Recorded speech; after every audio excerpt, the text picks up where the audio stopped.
اللہ تبارک و تعالیٰ نے کچھ انسانوں کو مالدار بنایا ہے اور کچھ کو اللہ تعالیٰ نے غریب، فقیر اور مسکین بنایا۔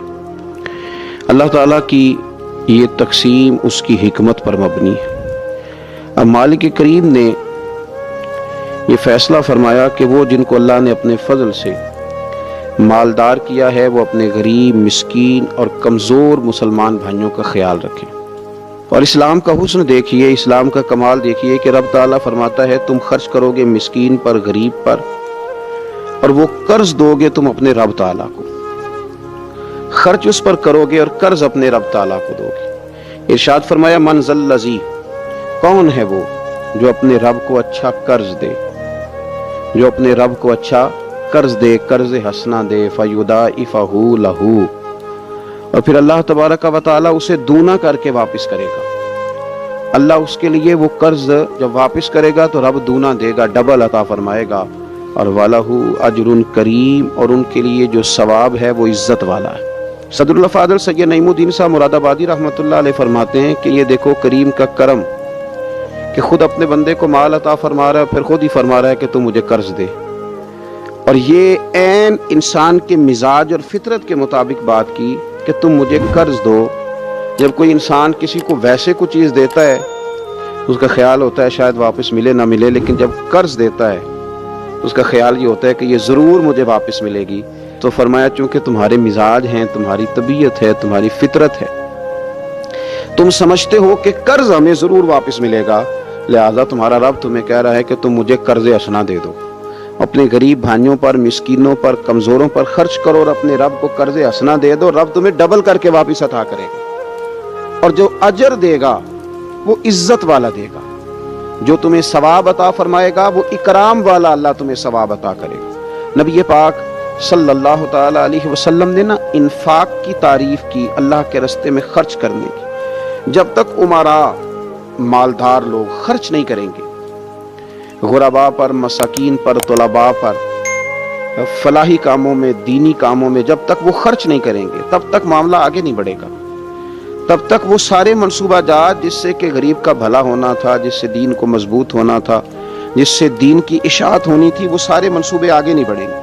اس لیے نبی کریم صلی اللہ تعالی علیہ وآلہ وسلم نے ارشاد فرمایا کہ تم خرچ کرو تاکہ تم پر خرچ کیا جائے، تم اللہ کے راستے میں دو تاکہ رب تمہیں دے، دو اس کے راستے میں وہ تمہیں عطا کرے اپنے فضل و کرم کے ساتھ۔ اللہ تبارک و تعالیٰ کے راستے میں جب خرچ کیا جاتا ہے تو رب راضی ہوتا ہے، پھر بندے کو اور زیادہ عطا کرتا ہے۔ آپ دیکھیے کہ اسلام نے خرچ کرنے کے بہت سارے مواقع بنائے اور فردن فردن غریب کو امیر کے ساتھ جوڑا، امیروں سے کہا کہ غرباء کا حصہ نکالو، سال کے بعد زکوٰۃ کا حکم دیا، ہر وہ شخص جو صاحب نصاب ہے وہ سال کے بعد زکوٰۃ ادا کرے۔ رمضان المبارک آیا تو صدقہ فطر کو رکھا گیا تاکہ جو غرباء ہیں، مساکین ہیں، وہ بھی عید کی خوشیوں میں امیر مسلمانوں کے ساتھ شامل ہوں۔ پھر جب فصل کا موقع آیا تو عشر رکھا گیا تاکہ غریب بھی تمہارے غلے میں، تمہارے اناج میں، تمہاری گندم میں، تمہارے چاول میں، تمہاری سبزی میں شریک ہو جائے۔ ہر موقع پر ان کو یاد رکھنا، ان کو ساتھ ملانا۔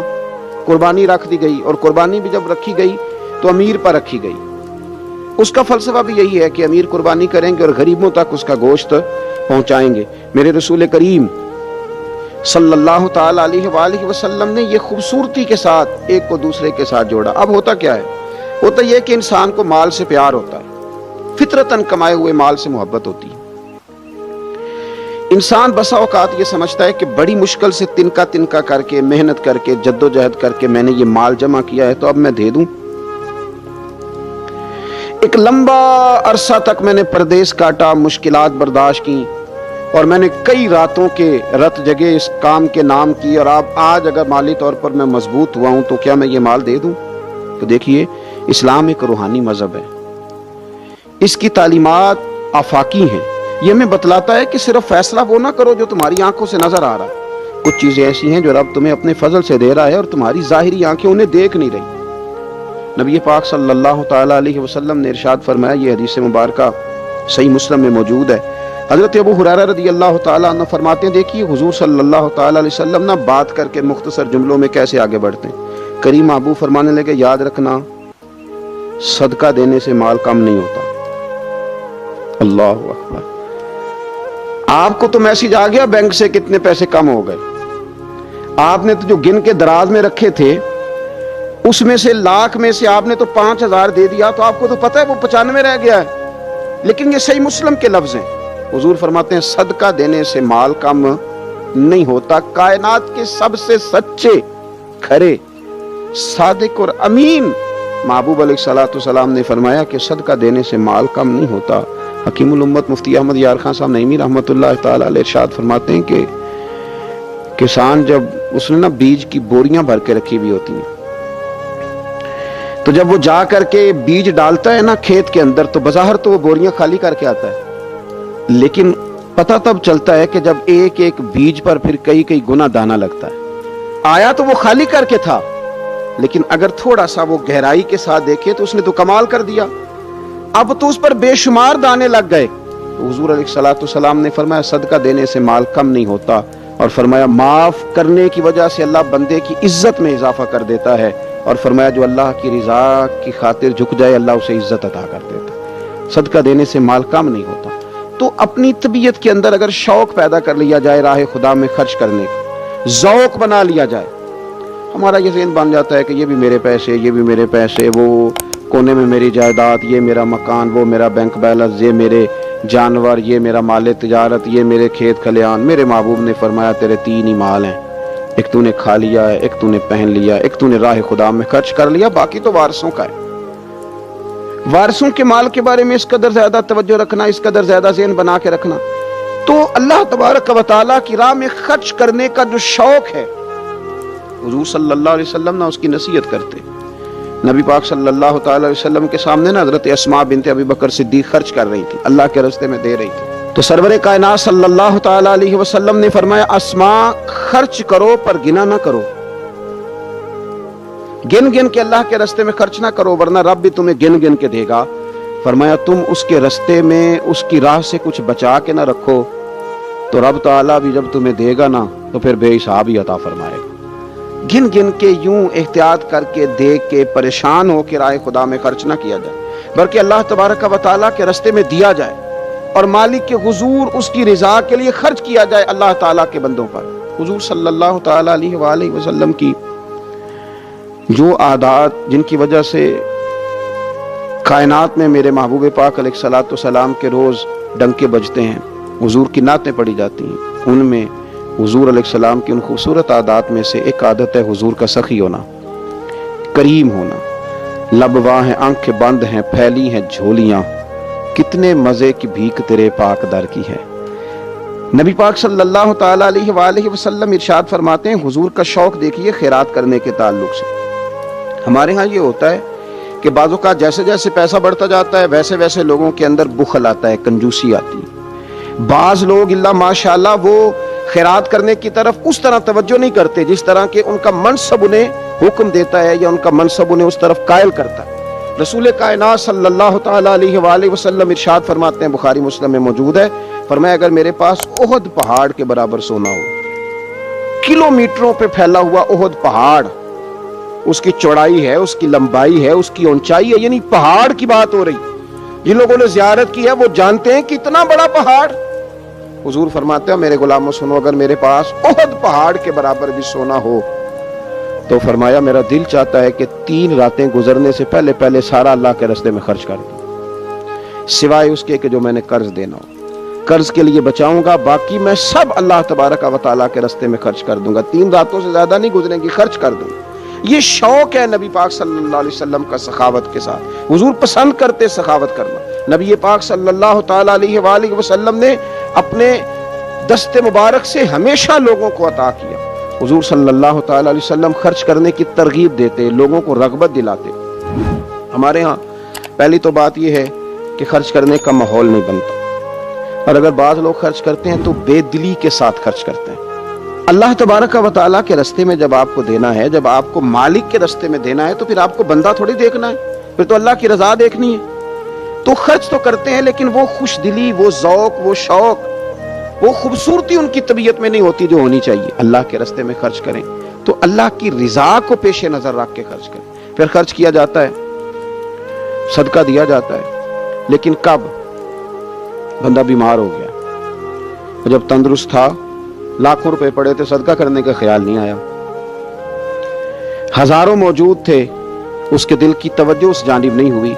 آج بیمار پڑا ہے، کمزوری آ گئی ہے، قریب المرگ ہو گیا ہے، اب اس کا خیال آتا ہے کہ میں کچھ اللہ کے راستے میں دوں، ایک بکرا لو بھی ذرا ذبح کر دو، ذرا تھوڑا صدقہ دے دو۔ کس بات پر؟ کہ میں بیمار ہو گیا ہوں، کس بات پر؟ کہ میں کمزور ہو گیا ہوں۔ اگر آپ صحت کے عالم میں صدقہ کرتے اللہ کو راضی کرنے کے لیے تو وہ کیا خوب تھا۔ وہ ہمارے ایک بزرگ ہیں تو فرمایا کرتے ہیں کہ میں نے جب خرچ کرنا شروع کیا تو میرے ذہن میں ایک بات آئی، اس نے مجھے ابھارا کہ میں اللہ کے راستے میں زیادہ خرچ کروں۔ میرے ذہن میں یہ بات آئی کہ یار جتنا میں اپنے والدین کی طرف سے خرچ کر رہا ہوں نا، میری اولاد بھی میرے بعد اتنا ہی خرچ کرے گی، تو کیوں نہ ایسا ہو کہ ان کے حقوق پورے ادا کر کے، ان کی آسانیوں کا خیال کر کے، جو اللہ تعالیٰ نے مجھے اپنے فضل سے زیادہ دیا ہے اس میں سے میں اللہ کے راستے میں خرچ کروں۔ تو اس شوق کے ساتھ میں نے خرچ کرنا شروع کیا۔ نبی پاک صلی اللہ تعالیٰ علیہ وآلہ وسلم ارشاد فرماتے ہیں کہ کسی بندے کا اپنی زندگی میں 1 درہم خرچ کرنا مرتے وقت 100 درہم خرچ کرنے سے زیادہ بہتر ہے۔ زندگی میں 1 درہم دینا مرتے وقت، یعنی عین بیماری کے عالم میں جب تو خرچ کر رہا ہے تو وہ تو 100 خرچ کرے گا درہم، اور تندرستی میں، صحت میں تو نے 1 خرچ کیا تو اللہ تعالیٰ اس 1 کا ثواب تجھے اس وقت سے زیادہ عطا فرمائے گا۔ یہ حدیث مبارکہ ابو داؤد شریف میں مشکات میں ملے گی۔ حضور فرماتے ہیں صحت کے عالم میں خرچ کر، بجائے اس کے کہ تیری طرف سے کچھ صدقہ دینے جائے تو خود صدقہ دینے جا، اپنے ہاتھوں سے دے اور شوق بنا کے دے اور توجہ کر کے دے، اور تیری طبیعت لگی ہوئی ہو اور تو خود اپنے کندھے پہ رکھ کے جائے، غریبوں کے گھر میں پہنچا کے آئے، اور تو تیرا دل کرے اگر میرے گھر کے اندر گندم موجود ہے پھر کوئی بھوکا نہ سوئے، اگر میرے پاس طاقت موجود ہے کسی کو کپڑا پہنانے کی تو پھر کوئی غریب سردی میں ٹھٹھرتا نہ سوئے، اگر میرے پاس طاقت موجود ہے مکانات بنانے کی، پھر مالک کریم کا کوئی بندہ جس کو میرے رب نے پیدا کیا، اس کی قدرت کا جو شاہکار ہے رسول پاک علیہ السلام کا، کوئی غلام بغیر چھت کے نہ سوئے۔ اگر میرے پاس طاقت ہے تو پھر میرا حال تو یہ ہونا چاہیے نا کہ کسی غریب کی بیٹی اس لیے نہ بیٹھی رہے کہ اس کے پاس جہیز کوئی نہیں، یوں نہ ہو کہ میرے گھر کے اندر تو آدھا کھانا کھایا جائے اور آدھا ضائع کیا جائے، لیکن بہت سارے لوگ ایسے ہیں جو رات کو ترس ہیں کہ کچھ مرضی کا من پسند مل جاتا تو پیٹ بھر کے کھا لیتے۔ سخاوت کا حکم دیا گیا، صحت کے عالم میں خرچ کریں، تندرستی کے عالم میں خرچ کریں، اللہ کی رضا کے لیے خرچ کریں۔ یہ ماحول نہ بنائیں کہ بیمار ہو گیا ہوں تو جا بیٹے صدقہ کر دے، اب میں کمزور پڑ گیا ہوں تو جا بیٹے تو کچھ اللہ کے راستے میں خرچ کر دے۔ ایک شوق ہو، ایک طبیعت ہو۔ نبی پاک صلی اللہ تعالی علیہ وآلہ وسلم کی پیاری زوجہ، ذرا یہ انداز بھی دیکھیے گا، حضرت سیدہ عائشہ صدیقہ رضی اللہ تعالیٰ عنہ فرماتی ہیں کہ ہم چونکہ حضور کی ازواج کثیر تعداد میں تھی تو کبھی نہ نبی پاک صلی اللہ علیہ وسلم سے کچھ سوالات بھی کرتی تھی، اور اس سوالات کے اندر محبت چھلکتی تھی، محبت میں ایک دوسرے سے آگے بڑھنا چاہتی تھی۔ حضرت عائشہ صدیقہ رضی اللہ تعالیٰ عنہ فرماتی ہیں کہ ہم نے عرض کی یا رسول اللہ صلی اللہ تعالیٰ علیہ وسلم، ہم میں سے سب سے پہلے آپ سے آ کے کون ملے گا؟ اس سے مراد ہے وصال کے بعد سب سے پہلے ازواج مطہرات میں آپ سے کون آ کے ملے گا؟ تو حضور صلی اللہ علیہ وسلم نے فرمایا لمبے ہاتھوں والی۔ مشکات میں حدیث موجود ہے، بخاری میں موجود ہے۔ حضرت عائشہ صدیقہ کہتی ہیں حضور نے فرمایا وہ جو لمبے ہاتھوں والی ہے نا، میری اہلیہ، میری زوجہ، مومنوں کی ماں، وہ ملیں گی۔ تو کہتی ہیں حضرت سودا رضی اللہ تعالیٰ عنہ کے ہاتھ لمبے تھے، قد بڑا تھا، تو ہماری نظر یہ تھی کہ حضرت سودا کے بارے میں حضور نے فرمایا کہ وہ ملیں گی، لیکن کہتی ہیں کہ وہ تو ہمیں بعد میں پتہ چلا جب حضرت زینب رضی اللہ تعالیٰ عنہ کا وصال ہوا تو سمجھ آئی کہ لمبے ہاتھوں سے مراد ہاتھوں کا لمبا ہونا نہیں، صدقہ اور خیرات زیادہ کرنا۔ وہ لمبے ہاتھوں والی تھی، مومنوں کی ماں، خرچ کرتی تھی، خیرات کرتی تھی۔ شارحین حدیث نے لکھا ہے کہ وہ اپنے ہاتھوں سے کھالیں رنگتی تھیں، پھر بیچتی تھیں، اپنے لیے نہیں۔ ان کا نان نفقہ تو حضور کے ذمے تھا، اپنے لیے نہیں۔